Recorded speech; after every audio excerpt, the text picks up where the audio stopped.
Verso 31, vamos a leer verso 31 y 32 de Mateo 13. Si usted no tiene sus notas, levante la mano por ahí para que alguno de los sugieres le traiga las notas de esta enseñanza de este día. Dice, otra parábola les refirió diciendo, el reino de los cielos es semejante al grano de mostaza que un hombre tomó y sembró en su campo, el cual a la verdad es la más pequeña de todas las semillas. Dice, ponga atención a lo que dice, pero cuando ha crecido es la mayor de las hortalizas. Y fíjese lo que dice, y se hace ¿qué? Árbol, de tal manera que vienen las aves del cielo y hacen nido en sus ramas. Amén, hermanos. En esta mañana el tema es la semilla de mostaza. Vamos a orar. Padre, gracias por tu amor, por tu bendición, Señor. Gracias porque nos permites reunirnos para exaltar tu nombre y también reunirnos para escuchar tu palabra, Señor. Te pido en el nombre de Jesús que bendigas en esta mañana, Señor, el corazón, no solamente de los que escuchan aquí, Señor, sino también el corazón de aquellos que van a escuchar el día de mañana. Que tu palabra sea viva, eficaz y como es una espada, Señor, de cortante, doble filo, Señor, haga su obra en una forma quirúrgica en el corazón y en el alma de la gente. Señor, te pido en el nombre de Jesús, dame sabiduría y entendimiento, Señor, para hablar tu palabra, mi Dios, en el nombre de Jesús. Amén y amén. Gloria a Dios. Tomen su asiento, hermano. Gloria al Señor. Tomen su asiento, hermanos, en esta mañana. Vamos a ver esta parábola que, como les he estado explicando, hermano, durante estas 2 semanas, esta es la tercera, ¿verdad? Es una parábola que nos enseña o nos muestra y enseña, mejor dicho, una perspectiva quizás no tan común para el entendimiento del crecimiento o cómo el crecimiento sería del reino de Dios en la tierra. Vemos, hermano, que este grano de mostaza, ¿verdad? Dice la Biblia aquí que de este grano de mostaza surgió un gran árbol o se hizo árbol, ¿verdad? Y dice también ahí que las aves del cielo, ¿verdad?, llegaron a alojarse en las ramas. Hay preguntas. ¿Qué significa esto, hermano? ¿Sabe la explicación? Una de las explicaciones populares que muchas veces se determina o se origina de esta parábola es que el reino de los cielos, el reino de Dios en la tierra, sería así de pequeñito, ¿verdad? Pequeño, ¿verdad? Como en sus comienzos, pero que después se haría una grande empresa espiritual sobre la tierra, ¿verdad? Entonces muchos consideran que es así como el reino de Dios llegaría a esa expansión, porque dicen, wow, comenzó pequeñito como un grano de mostaza, pero después se hizo grande, enorme, como un árbol. Y así es el reino de Dios, así es el evangelio, así es el cristianismo hoy en día. Pero hay cosas que no concuerdan con esto, hermano. Hay cosas que no concuerdan con esto y es lo que voy a explicarles en esta mañana. En la primera parábola, ¿se recuerdan, hermano? Jesús habló la parábola del sembrador. ¿Cuántos se recuerdan?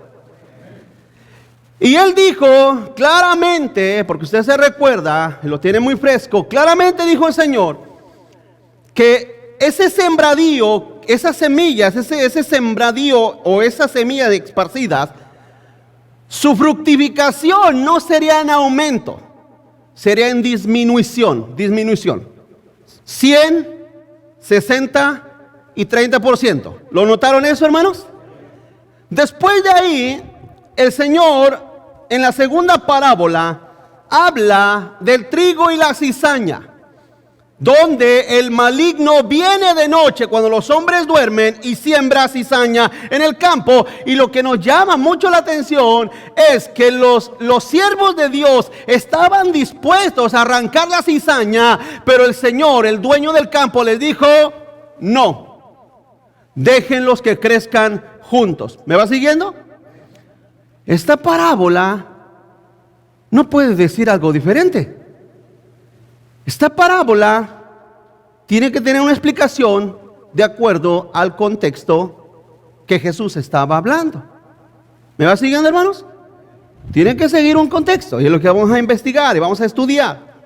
Entonces vemos, hermano, que por ejemplo en el verso 31 dice que Jesús les dijo otra parábola volviendo a referirse al reino de los cielos, y dijo que era semejante, no dijo que era, sino que era semejante, ¿sí?, a un grano de mostaza que este hombre tomó y sembró en el campo.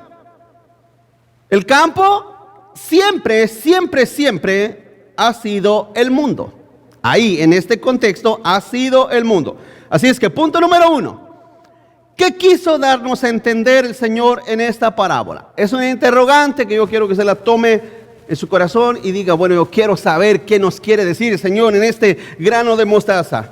Esta parábola, continúo adelante, representa algo no negativo, sino realista, hermanos. Sino realista. Cuando una iglesia crece más y más en la escalera de la fama mundana, más se hunde espiritualmente. Cuando una iglesia se compromete más con el mundo, con la política, espiritualmente más se hunde, hermanos. Eso es una realidad y está más que comprobado. Se fija, hoy en día hay iglesias, pregunto iglesia, hermano, ¿a poco no hay iglesias que parecen discotecas? Para atraer a los jóvenes. Hay iglesias donde se la pasan haciendo conciertos para atraer a la gente mundana. La otra vez estábamos en el parque, estaba con unos hermanos en el parque, y a un lado estaban unos vecinos perdidos, no estaban tomando, y estaban tocando música. ¿Qué música era esta? ¿Hermano? ¿No? Banda, algo así, ¿verdad? Pero usted escuchaba la música y se oía igual que la música mundana, como alguna que escucha mucha gente cristiana, música similar. La única diferencia eran las notas, que me engañaste con otro, te fuiste con otro, pero usted escucha música cristiana de ese mismo género y se oye similar. Entonces uno se pone a pensar, bueno, si cuando nosotros estábamos en ese mundo perdidos, borrachos, y pensábamos en la malagradecida, pensábamos en las traiciones, pensábamos en la vida mundana, en que quiero tomar más cerveza, en todo eso. Entonces el cristiano que se le trae una música modificada para que la escuche, lo único que hace a esa persona es recordarse de sus viejos tiempos. Es lo único que le hace recordarse de su vieja vida pasada. ¿Por qué te gusta la música norteña? Pues es que me gusta. No, lo que pasa es que te hace recordar tu vida pasada. Quiero que entienda que tenemos que tener mucho cuidado con la clase de música que escuchamos. Hoy en día hay rap cristiano. Bueno, ya, ese es otro tema. Pero el punto es que este pasaje, hermano, verá, como vemos aquí, Jesús estaba siendo realista, como lo he tratado de explicar. Y estaba presentando a este árbol, o mejor dicho, este árbol no representa al pueblo de peregrinos y extranjeros, hermanos, como dice Pedro, aquí en esta tierra. Sino que este árbol, para entrar un poquito más adelante, representa un sistema cuyas raíces se encuentran profundamente en la tierra y apuntan a la grandeza y la expansión en este mundo. Porque déjame decir una cosa, iglesia. Entre más grande el árbol, las raíces tienen que ser más profundas, ¿sí o no? ¿Me va siguiendo? Entonces, imagínese un árbol enorme con unas raíces bajitas de un pie, se va a caer. Jesús dijo que esta semilla de mostaza crecería al grado de un árbol. Entonces, significa que sus raíces tienen que ser profundas. ¿Profundas en dónde? En el mundo, en este terreno. Y ese es el problema. De ahí empieza parte de lo que empezamos a entender, o de lo que Jesús nos empezó a decir. Continúa adelante. Jesús mostró una degeneración nada normal. ¿Qué dijo Cristo en el verso 32? Dice, el cual a la verdad, dice, es la más pequeña de todas las semillas. Se refiere a la semilla de mostaza. Pero cuando ha crecido, es la mayor de las hortalizas. Ahí todavía el Señor le llama hortaliza. Que hortaliza es si alguna vez usted ha sembrado un jitomate o unos jitomates, unos chiles, una planta de chiles, ¿de qué tamaño son las hortalizas, hermano? Máximo, ¿no? A ver, hermanos, así, más o menos. Sígame. Entonces Jesús todavía le llama hortaliza a esto. Y dice, y se hace árbol. Aquí Jesús está hablando de la degeneración, de lo que iba a sucederle a esta semilla de mostaza, a esta hortaliza. Se iba a convertir en árbol. Entonces vuelvo a decir, hermano, ambas son diferentes. ¿Usted alguna vez ha mirado o sabe lo que es un árbol eucalipto?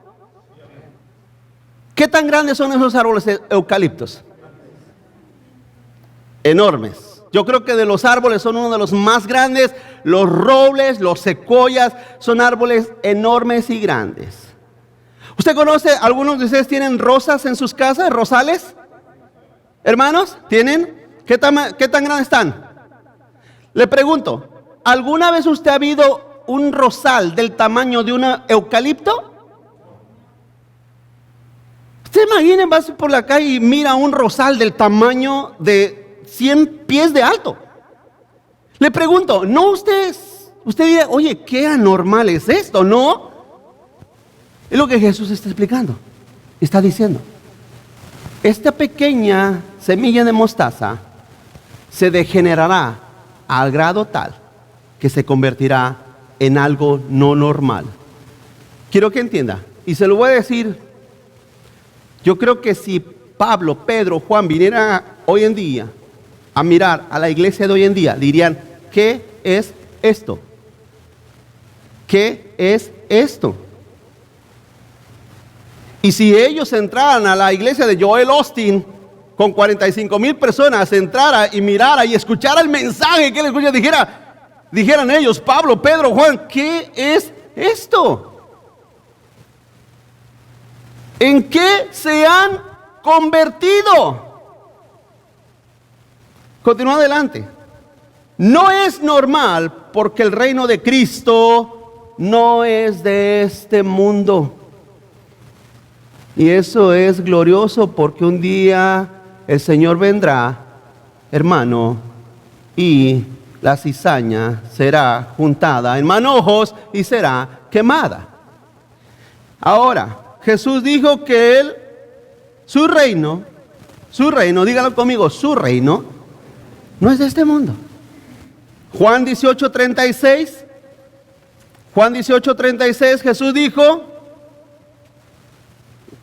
respondió Jesús, mi reino, ¿lo tiene conmigo, iglesia? No es de este mundo. Si mi reino fuera de este mundo, mis servidores pelearían para que yo no fuera entregado a los judíos. Pero mi reino no es de ¿qué? No es de aquí. Quiero que entienda. El evangelio fue sembrado en la tierra, fue esparcido, pero no en todos los terrenos dio fruto. No en todos los terrenos dio el fruto debido. En algunos no dio nada. En algunos, hermanos, básicamente se extinguió, se exterminó. En lo poquito donde se sembró solamente dio un fruto, pero fue en disminución. Ahora, Jesús nos enseña que el reino de Él no es de esta tierra, no es de aquí, no es de aquí. Pablo dijo, poner las cosas los ojos, en las cosas, ¿de dónde? Del cielo, en las cosas eternas. Porque el reino de Cristo no es de esta tierra, no es de aquí. Así es que, hermano, este mundo terrenal no es básicamente el lugar final donde germinará, ¿verdad?, el trigo, ¿verdad?, o el buen fruto de la siembra del Señor Jesucristo. En este mundo donde la carne y el diablo se unen para oponerse a todo lo que concierne a Cristo y sus intereses, un suelo apto, no es un suelo apto, pero para, hermano, el evangelio. Ahora usted dirá, pero no le predicamos a los perdidos. Claro que sí. Es ahí donde se cumplen muchos los llamados. ¿Ha leído esa porción? De cierto les digo, Jesús dijo, de cierto les digo que hay muchos llamados, pero pocos escogidos. ¿Sabe cuáles son los llamados? El llamado de vengan a Cristo Jesús. Ese llamado se refiere al llamado, hey, vengan, síganos. Pregunto, ¿el cristiano hacia dónde va, hermanos? Hermanos, ¿hacia dónde va el cristiano? ¿No saben? ¿Ya se perdieron? ¿Se les perdió el GPS, la brújula? ¿Hacia dónde va el cristiano? Hacia el cielo, ¿verdad? Vamos a ponerlo. El cristiano va hacia el cielo, hacia el norte es hacia allá. Porque si les pregunto a algunos dónde es el norte, van a decir que es para allá o es para allá. Ok, el norte es para allá, el cristiano va hacia el norte, hacia el cielo. Y el mundano va en contrariedad hacia el mundo, hacia la condenación, hacia el sur. Escúcheme, cuando están los llamados, vengan, síganos, vamos a la gloria de Dios, vamos a servir al Señor. Muchos son los llamados, o sea, muchos llamados, siempre estamos llamando al pecador. Pero entre todos esos, hermanos, pocos escogidos. Jesús en otra porción dijo que el camino que lleva a la perdición es ancho y espacioso y muchos caminan por él. Mas sin en cambio el camino que lleva a la vida eterna es angosto. Y dijo Jesús, pocos son los que lo hallan y caminan por él. Así es que el reino de Cristo no es de este mundo. Eso yo creo que a mis hermanos presbiterianos les da una cachetada en la cara fuerte. Porque les he explicado, les he dicho que ellos dicen que nosotros, ponte a pensar, hermano, que ellos dicen, ¿verdad?, que la iglesia un día dominará la tierra, dominará el mundo, que la iglesia un día controlará la tierra por medio del evangelio. Han pasado 2000 años. ¿Qué ha hecho el cristianismo? ¿Sabes por qué el cristianismo no ha hecho nada? No porque le falte poder, porque dice la Biblia que el evangelio es poder de Dios para salvación al que cree, ¿verdad que sí, hermanos? No es que el evangelio le falta poder, es que el evangelio no es diseñado para dominar y controlar la tierra. El evangelio es diseñado para salvar almas. Todo aquel que cree no se perderá, sino que tendrá vida eterna. Número 2, ¿qué significan las aves? ¿Qué significan las aves? Continúo. El contexto de las escrituras enseña que las aves representan el mal. El contexto de las escrituras enseña que las aves representan el mal. Lo que ahora vemos, vamos a tratar de definir qué significan estas aves, porque dice ahí, vuelvo a leer, hermano, en el verso 32, léalo conmigo una vez más, el verso 32, dice, se hace árbol de tal manera que, ¿qué, hermanos? 13:32, vienen las aves del cielo y hacen nido en sus ramas. Vienen las aves del cielo y hacen nido, hermano, ahí, sobre sus ramas. Las aves siempre representan el mal. Ahí mismo en el capítulo 13, lea el verso 4. ¿Qué dice el verso 4? Y mientras sembraba, parte de la semilla cayó junto al camino y vinieron, ¿quiénes? Las aves, y la comieron. Las aves representan el mal. ¿Sí? Ahora ahí mismo en el verso 32, mira lo que dice el verso 32. 13:32. Dice, el cual a la verdad es la más pequeña de todas las semillas, pero cuando ha crecido es la mayor de las hortalizas y se hace árbol de tal manera que vienen las aves. Porque Jesús se refería a lo mismo. Ahora en el verso 19, ahí mismo, del verso 19, ¿qué dice? Cuando alguno oye la palabra del reino y no la entiende, viene el malo y arrebata lo que fue sembrado en su corazón. Este es el que fue sembrado junto al camino. ¿Cuántos aquí me van siguiendo que las aves, hermanos, representan lo malo que viene, o representan lo malo, lo maligno? Es una representación de algo que arrebata la bendición de la palabra de Dios. ¿Sí? En Génesis 15:11 hay una historia donde Abraham estaba ofreciendo un sacrificio, ¿verdad?, al Señor. Y dice la Biblia en Génesis 15:11, dice, y descendían aves de rapiña sobre los cuerpos muertos, y Abraham, ¿qué, hermanos? Las ahuyentaba. Vemos cómo esto representa el sacrificio de Jesús, y vemos cómo las aves tratan de impedir el sacrificio de Cristo. Pero también vemos por otro lado cómo Abraham, que representa al Padre, ahuyenta esas aves para que ese sacrificio se lleve a cabo y sea aceptable al Padre. Entonces vemos, hermano, que en Mateo 13 las aves que vienen al árbol, ¿verdad?, significan lo malo. Y hacen nido entre las ramas del reino de Dios. Continúa adelante. Más del contexto de las aves. Vamos a ver un poquito más del contexto de las aves. Deuteronomio 28:26. Deuteronomio 28:26 dice: y tus cadáveres servirán de comida a toda ave del cielo y fiera de la tierra, y no habrá quien las espante.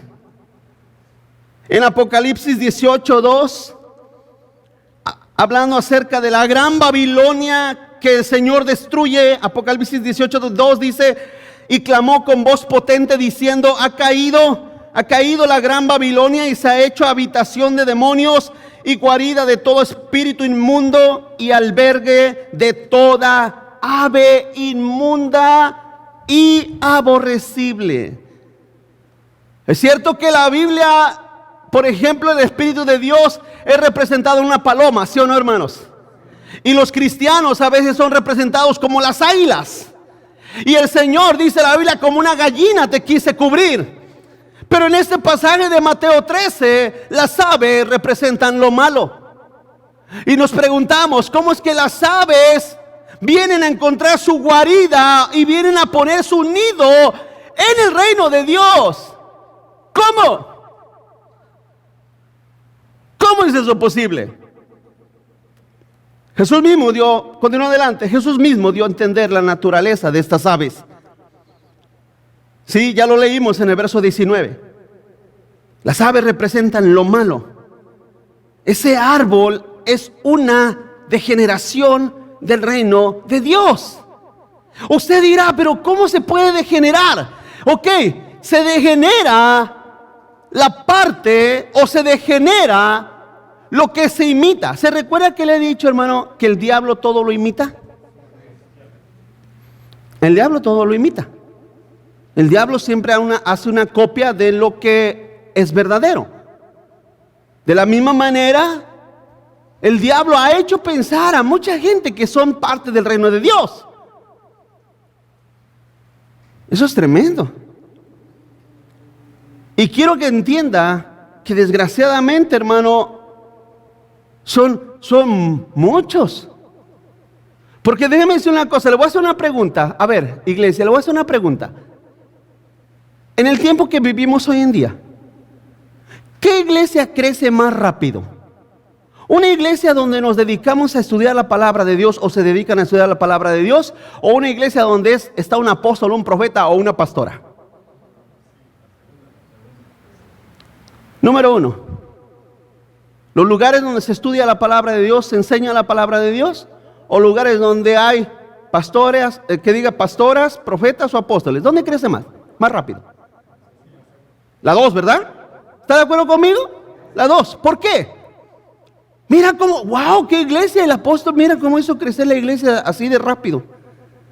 Qué tremendo. Qué tremendo está. Qué tremendo, porque mucha gente piensa, de hecho, a veces cuando nosotros hacemos esa clase de acusaciones nos dicen: es que ustedes tienen envidia porque miren, ustedes tienen un grupito ahí de gente, y estos apóstoles, estos profetas y estas pastoras, esta risa da, pero estas pastoras, mira cómo han hecho crecer las iglesias.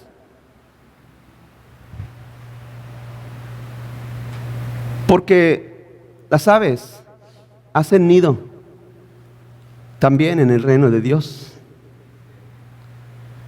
Porque las aves también encuentran su guarida en el reino de Dios. Y quiero que entienda esto. Se lo voy a decir así de sencillo, para que lo entienda. Los Porque Jesús dijo que el buen árbol da no buenas aves, sino buen fruto. Quiero que entienda esto. Jesús dijo en otra ocasión, porque toda planta que no es plantada por mi Padre será desarraigada. Pero cuando una persona, y vamos a reducirlo a personas, porque en realidad las iglesias están formadas por personas. Cuando cada persona no es real su cristianismo con Dios, manifestándolo en servirlo, en amarlo, en ser un creyente sincero con Dios. Y como dice la Escritura, en esto conocerán que son mis discípulos si se aman los unos a los otros, porque el amor verdadero, el amor no fingido, es la realidad del fruto verdadero de los hijos de Dios. Pero cuando una persona no sirve a Dios con sinceridad, buscando su verdad, buscando su palabra, crecer a través de ella, es una simple ave resguardada en el árbol del reino de Dios. Vamos a ver un poco más. Continúa adelante. Desde Daniel ya se miraba este árbol lleno de aves, hermano. O vuelvo a decir, desde Daniel ya se miraba este árbol lleno de aves. Abra su Biblia conmigo en Daniel capítulo 4, verso 10 al 12. Mira lo que dice Daniel. Daniel 4, 10, 12 dice: estas fueron las visiones de mi cabeza.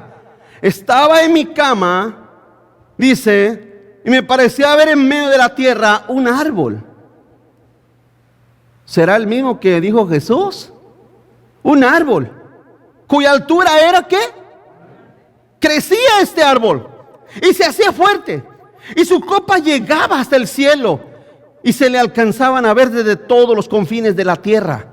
Su follaje era hermoso y su fruto abundante, y había en él alimento para todos. Debajo de él se ponían a la sombra las bestias del campo, y en sus ramas hacían morada las aves del cielo, y se mantenía de él toda carne. Ahí mismo, para no perder el ritmo, ahí mismo en el verso 20 al 22, dice Daniel: este árbol que vistes, que crecía y se hacía fuerte, y cuya copa llegaba hasta el cielo, y que se veía desde todos los confines de la tierra, cuyo follaje era hermoso y su fruto abundante, y en que había alimento para todos, debajo del cual moraban las bestias del campo, y en cuyas ramas anidaban las aves del cielo. Tú mismo eres, oh rey. ¿A cuál rey se refiere? ¿A Cristo o a Nabucodonosor? Y Nabucodonosor no es ningún hijo de Dios, quiero que entienda. Nabucodonosor no fue manifestado como parte del reino de Dios. Continúa adelante. Dice: tú eres, oh rey, que creciste y te hiciste fuerte, pues creció tu grandeza y ha llegado hasta el cielo, y tu dominio hasta los confines de la tierra. ¡Qué tremendo! Daniel ya visualizaba lo que Jesús dijo en Mateo 3, hermanos. Ahora quiero que entienda que Daniel habla en una representación. Y le voy a hacer otra pregunta, hermano. ¿Acaso no el cristianismo es grande sobre la tierra? Es enorme. De hecho, a ver, hermanos, de hecho, en Estados Unidos todo el mundo es cristiano, ¿no? Pregúntale a cualquier americano, cualquier latino, cualquier persona. Pregúntale: ¿eres tú cristiano? ¿Qué tú eres? La mayoría son cristianos. Un hermano me preguntaba hace poco de eso. Pasó, ¿por qué es así? Le digo: no sé. Es que para el americano, la persona de habla inglés, el cristianismo es como para el hispano el catolicismo. Pregúntale a cualquier persona hispana: ¿qué tú eres? Yo soy católico. ¿Pero practicas no practico el catolicismo ni nada, pero soy católico? Es lo mismo. El americano, el de habla inglés, el nativo de aquí, pregúntale: ¿qué tú eres? Yo soy cristiano. Oye, pero pues estás aquí haciendo toda clase de maldad. No, pero yo soy cristiano. A mí mi papá y mi mamá me llevaban a la iglesia desde pequeñito. Yo cantaba en la iglesia, cantaba en el coro. Yo era era y soy cristiano. No voy a la iglesia mucho, pero soy cristiano. Entonces, el cristianismo se ha expandido sobre la tierra como un enorme árbol. Continúa adelante. Una vez más, en Ezequiel 31, tenemos la misma figura utilizada. Tenemos la misma figura utilizada. Vamos a Ezequiel. Ahora abra su Biblia conmigo en Ezequiel capítulo 31, verso 3. Y vamos a leer hasta el 6. Dice, fíjese las palabras de Ezequiel ahora, que es otro profeta, no es Daniel. He aquí era el asirio cedro en el Líbano. ¿De quién se refería? Al asirio, no a los judíos, no a los israelitas, sino al asirio. De hermosas ramas, de frondoso ramaje y de grande altura. Y su copa estaba entre densas ramas. Las aguas lo hicieron crecer, lo encumbró el abismo. Sus ríos corrían alrededor de sus pies y a todos los árboles del campo enviaba sus corrientes. Por tanto se encumbró su altura sobre todos los árboles del campo y se multiplicaron sus ramas. Y a causa de las muchas aguas se alargó su ramaje que había echado. En sus ramas, el verso 6, hacían nido. ¿Quiénes, hermanos? Todas las aves del cielo, y debajo de su ramaje parían o se criaban todas las bestias del campo, y a su sombra habitaban muchas naciones, hermanos. Ezequiel también visualizó lo que Jesús habló en Mateo 13. La pequeña semilla de mostaza creció y se hizo algo anormal, algo fuera de lo que es común, un árbol. Entonces vemos, hermano, el simbolismo de este árbol ahí en Mateo 13. Continúa adelante. Vamos adelante, continúa. La historia de la cristiandad confirma claramente esto, hermanos. La historia de la cristiandad confirma claramente esto. Yo te voy a hacer una pregunta. ¿Por qué te enojas que te diga que no eres cristiano? ¿Por qué te enojas de eso cuando deberías de arrepentirte delante de Dios? ¿O no? ¿No, hermanos? Si alguien me dice, pastor, ¿y sus frutos? Yo no te voy a contestar por ti, no tengo que contestar por mí, por mi alma, por mi ser. Cuando alguien es confrontado por medio de la palabra, el evangelio, la persona, si es que Dios le ha dado arrepentimiento, debe demostrar ese arrepentimiento delante de Dios. Pero vemos, hermano, que en un principio aquel puñado de hombres que llevaban el nombre de Cristo, ese puñado de hombres, 120 a lo máximo, después de que el Espíritu de Dios cayó sobre ellos. Después Pedro predicó, se añadieron 3,000, ya eran 3,120, y algunos otros que se empezaron a convertir y empezaron a fundar iglesias por ahí, por allá. Pablo en toda Asia, toda Asia y toda Capadocia eran áreas, plantó iglesias, sembró el evangelio. Pero después de un tiempo, cuando vino la persecución por medio de los emperadores, hasta el emperador Constantino en el año 250 después de Cristo, 300 al máximo, cuando el emperador Constantino detuvo esa masacre, esa persecución del cristianismo, muchos de esos que habían comenzado eufóricamente llegaron a un decaimiento porque no soportaban, hermano, el morir por Cristo. Básicamente, después de ahí, después de ese títere, después de Constantino, ese emperador romano, se empezó a fundar y establecer papas, cardenales, y ya para el siglo IV ya se estaba formando o se estaba estableciendo la Iglesia Católica Romana. Ahora, quiero que entienda esto, hermano. El cristianismo permanecía allí, pero no era toda la esfera de ese movimiento, sino que eran personas que se habían convertido y eran realmente cristianos. Pero entonces vemos, hermano, después de estos 20 años, y digo, ¿a dónde ha llegado el cristianismo? ¿A dónde?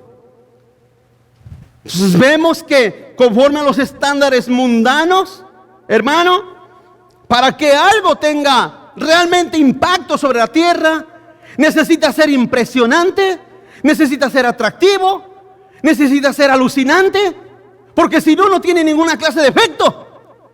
Si vamos a traer a la gente, vamos a decir, y vamos a hacer un evento al aire libre, eso que tiene que ser para atraer al perdido a que venga y nos acompañe, tiene que tener un atractivo, porque de otra manera no vienen. Si les dicen, vengan, voy a predicarles el evangelio, no vienen. No vienen. Si la gente con trabajo viene a la iglesia, no van a venir a un evento donde van a gastar un fin de semana o una tarde nada más por nomás. Tiene que haber un atractivo.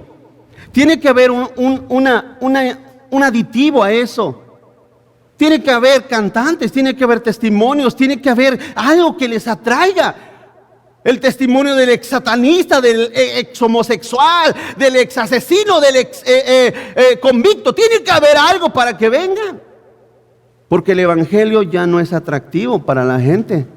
El evangelio de Cristo, aquel que Él dijo, si alguno quiere venir en pos de mí, nieguese a sí mismo, es totalmente repulsivo para la gente. Ahora vemos, hermano, que el cristianismo está resguardado, está allí. Dijo el Señor Jesús, dejen al trigo que crezca junto a la cizaña. Déjenlo que crezca. El asunto es que al final del tiempo no vemos que se dice que se junta el trigo en manojos. Lo que vemos que se junta en manojos es la cizaña, dando a entender que son más. Pero aunque el evangelio y el cristianismo y el trigo sea poco, no significa que sea de menos valor. No importa los que sean, Cristo pagó por ellos y dio su vida. Amén, hermanos. Cristo dio su vida por ellos. Dice 1 Corintios 1, 27 a 29, dice, sino que lo necio del mundo escogió Dios para avergonzar a los sabios, y lo débil del mundo escogió Dios para avergonzar a los fuertes, y lo vil del mundo y lo menospreciado escogió Dios. Fíjense cómo subraya en cada porción donde dice escogió. En el verso 27, lo necio del mundo escogió Dios. En el 28 dice, el 27 dice, lo débil del mundo escogió Dios. El 28, y lo vil del mundo y lo menospreciado del mundo escogió Dios. Y lo que no es, para deshacer lo que es, a fin de que nadie se jacte en su presencia. Bendita elección, gloriosa predestinación de nuestro Dios. Amén, hermanos. El trigo siempre será trigo, la cizaña siempre será cizaña. Desgraciadamente, el trigo será trigo siempre, por siempre. La cizaña, no importa que estemos tupidos de cizaña y estemos semi-ahogados entre la cizaña, no importa, el trigo siempre será trigo. Y continuando, hermano, volviendo al punto de que la iglesia de Cristo parecía que desaparecía. Y entonces el papado se estableció en los tiempos del oscurantismo por más de 10 siglos. Por más de 10 siglos, 11, 12 siglos. Hasta el siglo XV Satanás controló a la iglesia católica, como lo sigue haciendo el día de hoy. El día de hoy. Yo no puedo decir que Francisco Bergoglio es el anticristo, pero sí puedo decir claramente que es un hijo de Satanás, juntamente con toda la entidad que hizo y ha formado sobre la tierra. Pero el cristianismo sobre la tierra no canta tan mal las rancheras. El cristianismo sobre la tierra también y ha llegado a ser algo vergonzoso. Porque hoy en día el cristianismo es determinado por los hombres opulentos, los hombres millonarios, los hombres que escriben libros motivacionales para la tierra. Y la gente come esos libros como si fuera pan de vida. Y beben de sus aguas, de pastoras, de mujeres impías que no conocen a Dios. Beben sus aguas y comen sus aguas y desprecian el pan de vida desprecian la palabra. No, yo no quiero oír eso, porque eso es una demanda muy grande para mi vida. ¿Dónde está? ¿Dónde está mi Joel Austin? ¿Dónde está mi Guillermo Maldonado? ¿Dónde están mis profetas preferidos? ¿Dónde están mis escritores preferidos? Y comen sus alimentos como pan de vida, como si fuera pan de vida. Pero ¿sabes por qué lo comen? Porque son aves. Porque son aves. Porque son cabras. Las cabras, ¿usted sabe que las cabras comen lo que sea? La cabra come lo que sea. Come y come. ¿Cómo puede ser posible? Porque a estas alturas hemos llegado. Esta ha sido la condición a la cual ese árbol se ha formado. Pero quiero que entienda esto. Jesús lo dijo. Jesús lo profetizó. Y se cumplió al pie de la letra. Daniel lo miró allá en el Antiguo Testamento. Mira un árbol enorme que se hizo grande. Y las aves de los cielos venían y hacían su nido sobre ese árbol. ¿Qué será eso? Eres tú, rey Nabucodonosor. También Ezequiel lo miró, dijo a los asirios: ustedes se hicieron enorme, una nación enorme, como un gran árbol. Y todas las naciones los miraban. Y muchas naciones estaban debajo de ustedes. Y también miraba aves que venían y se abrigaban entre ustedes. Y Jesús dijo claramente que ese reino de los cielos, que ese reino que había sido establecido en un principio como algo glorioso, como una semilla de mostaza, al tiempo vino a fingir algo diferente y distinto. Continúa adelante. Al encontrar que su fuerza era en vano, el diablo o el enemigo cambió su táctica. Porque él encontraba, les he explicado en otras ocasiones, hermano, que el diablo entre más cristianos mataba, más salían, hermano. Más salían. Los cristianos eran capturados, encarcelados, multados, torturados, asesinados, sin piedad. Sin cesar, el diablo buscó la manera. ¿Se recuerda que el diablo incluso lo intentó en los tiempos del nacimiento de Cristo? ¿No mandó a matar a todos los niños menores de 2 años? Satanás siempre ha odiado la verdad, la luz.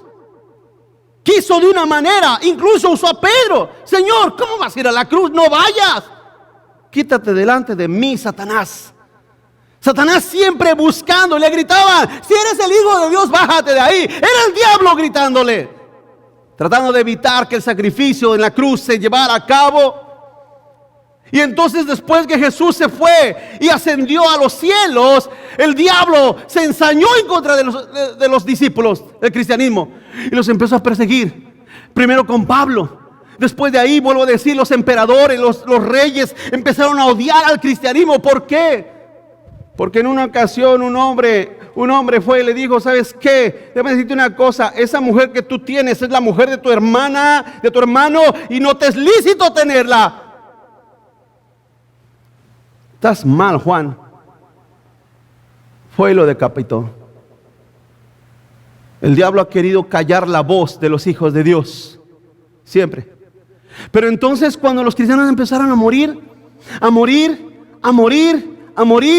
en los estadios, en el Coliseo romano, en las estacas, en las cruces, quemados, asesinados, muertos, el diablo miró que algo estaba mal, porque ellos más se afirmaban en su fe y más se aferraban a sus convicciones. Entonces el diablo cambió de táctica. Dijo: no, estos entre más rujo contra ellos, más se envalentonan. Hay testimonios donde los cristianos, cuando eran puestos en medio del Coliseo. ¿Alguna vez usted ha visto el Coliseo romano en Roma? En foto al menos. Y cuenta las historias que cuando los cristianos eran sacados en medio y eran liberadas las fieras, leones, tigres, ellos mismos corrían hacia los leones. Ellos mismos, para apresurar su muerte, porque lo que ellos querían era inmediatamente ir con su Señor. Pero el diablo miró eso y dijo: no, espérate tantito, ¿qué estamos haciendo? estos, entre más rujo, como león rugiente alrededor de ellos, más valor toman. Tengo que hacer algo. Vamos a 2 Timoteo capítulo 4, verso 3. Mire lo que Pablo profetizó. 2 Timoteo 4, 3.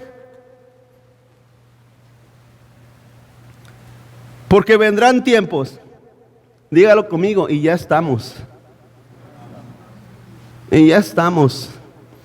Dijo Pablo hace 2000 años, vendrán tiempos cuando ya no sufrirán, ¿qué, hermanos? Fíjate. No piense que estoy jugando, estoy diciendo la verdad. Ya no van a sufrir la sana doctrina. ¿Por qué? Si ahí está la pastora que me predica bien bonito, ya está el profeta que me profetiza buenas visiones y buenas profecías para este año. ¿Usted ha visto que hay iglesias que al principio de año te dan profecías? Este año profetiza y cada año al inicio del año dan profecías para toda la iglesia e individualmente para cada uno de los cristianos. Y esas iglesias están vacías. Yeah, right. Está que la gente no caben. Dice Pablo, cuando no van a sufrir la sana doctrina, sino que teniendo comezón de oír, se amontonarán maestros se van a reunir y maestros alrededor de ellos que les hablarán conforme a sus propias, ¿qué, hermanos? Y apartarán de la verdad del oído y se volverán a las fábulas. Y dice el 5, ahí el verso 5 es para el trigo. Ahí está la promesa para el trigo, pero tú sé sobrio en todo, soporta las aflicciones, haz obra de evangelista, cumple tu ministerio. El verso 5, el verso 3 y 4, eso es para eso es para las aves, eso es para la cizaña. Pero el verso 5 es para el trigo. Pero tú sé sobrio en todo. En otras palabras, no te embriagues con las falsas doctrinas de este mundo. No te embriagues con las tonterías de este mundo. No te dejes embriagar por el vino de esta tierra. Se recuerda la gran Babilonia, dice la Biblia, que con el vino de sus mentiras, sus engaños, dio a beber a las naciones. Pero aquí le dice Pablo a Timoteo, tú sé sobrio. En otras palabras, no te emborraches.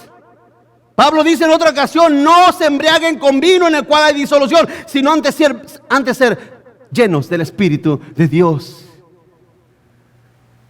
Tú sufre las aflicciones, súfrelas. Cuando a veces el diablo viene a mis oídos y me dice, nadie te quiere oír, nadie te quiere oír, no te quieren escuchar. El diablo viene a mi mente y me dice a mis oídos, tú tienes la culpa. Tú tienes la culpa de que la iglesia no crezca porque eres muy duro, eres muy fuerte, eres muy estricto en la palabra. Tú tienes la culpa. El diablo viene a la mente de uno. Me viene a la memoria este pasaje. No me voy a dejar embriagar por el vino de las mentiras de esta tierra. El que crea y sea salvo, gloria a Dios. Y el que no crea será condenado. Easy, fácil y sencillo. ¿Me explico, hermanos? Fácil. Aquí no hay otra cosa. En este lugar no hay otra cosa. Adoramos a Dios con sencillez de corazón. Los invitamos a que adoren a Dios con sencillez de corazón. Y después de eso, vamos a la palabra. No hay más. No hay más. Y lo he dicho en otras ocasiones porque yo sé que hay gente que viene y dice, pero pastor, allá hacíamos testimonios y allá invitaban al apóstol, invitaban al evangelista, invitaban a la hermanita. Quiero que entiendas que aquí en este lugar eso llega a su fin. En este lugar tratamos de exaltar al único Dios que es nuestro Señor Jesucristo. Y tratamos de corresponder con la misma palabra, predicándola con el mismo amor que nos fue entregada. Porque el diablo es mentiroso. ¿Cuántos dicen amén, hermano? ¿Usted cree que mi oración no es que crezca la iglesia? Para los tiempos que se necesita el evangelio en la tierra, hermano, es para que fuéramos 1,000, 2,000, 3,000 personas, ¿sí o no, hermanos? Pero no.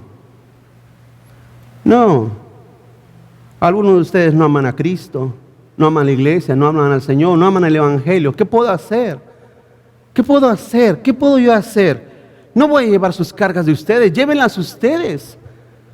Ustedes, es ustedes y Dios. Lleven su carga delante de Dios.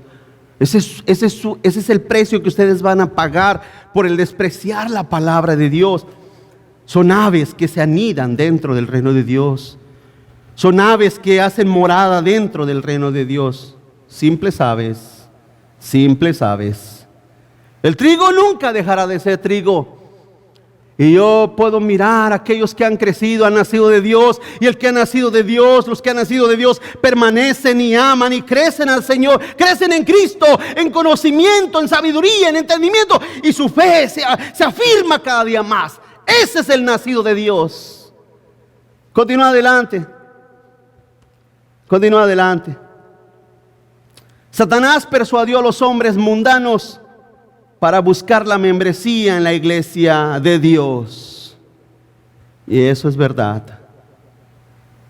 Eso es verdad. Usted se fija, hermano, le vuelvo a decir, la iglesia católica, ¿qué es la iglesia católica? ¿Qué es la iglesia católica? ¿Es solamente por criticarla? Claro que no. ¿Qué es la iglesia católica? ¿Qué es la iglesia católica? ¿Qué es? Sus dirigentes, pederastas, todos sus feligreses, borrachos, maldicientes, drogadictos, homosexuales, traficantes. Pero cada domingo llegan y se paran en las puertas de su iglesia a persinarse y a darse golpes de pecho cuando no hay una transformación real en sus almas y en sus vidas. Eso es el catolicismo. Y usted debe de darle gracias a Dios de que Dios lo sacó de ahí, amén, hermanos. De que Dios te arrancó de ahí.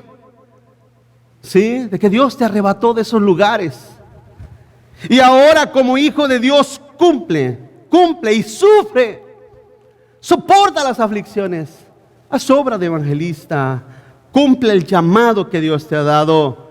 No solamente seas un miembro de una iglesia, sé un miembro del cuerpo de Cristo. Continúa adelante. La iglesia próspera y moderna es el resultado y terminó siendo ese gran árbol o el gran árbol. La iglesia próspera y moderna, y lo puse entre comillas, yo creo que en sus notas también lo tiene entre comillas, es el resultado y terminó siendo el gran árbol. Eso es lo que se convirtió la Iglesia Católica Romana en una institución poderosa en la tierra. Pero la iglesia, el cristianismo, el evangelicalismo también quiere seguir sus pasos, como si hubiera mucha gloria en eso, como si hubiera mucha gloria en el cristianismo, en ese catolicismo. No hay nada que imitar de ellos. Ahora quiero terminar, hermanos, con Lucas 18:8. Quiero terminar aquí.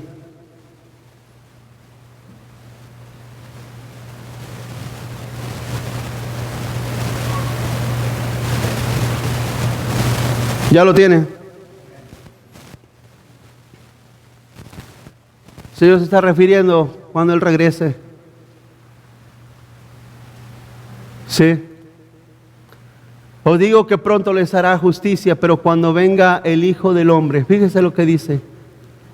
Cristo mismo se estaba cuestionando, ¿hallará fe en la tierra?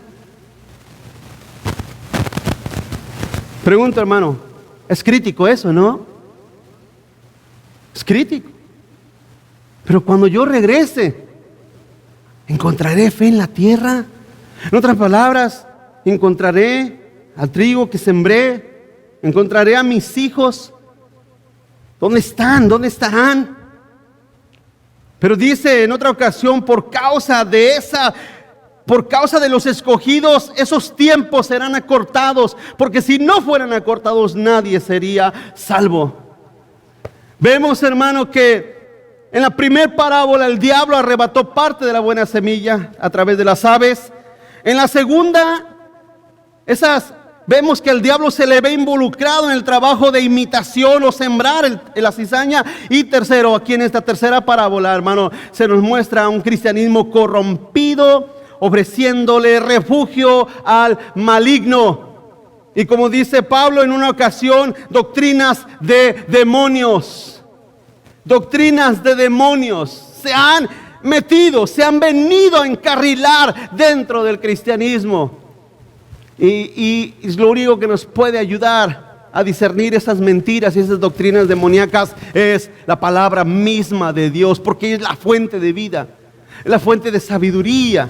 La palabra de Dios es lo único que nos puede hacer discernir entre lo que es verdadero y lo que es error, lo que es mentira. Es la palabra de Dios.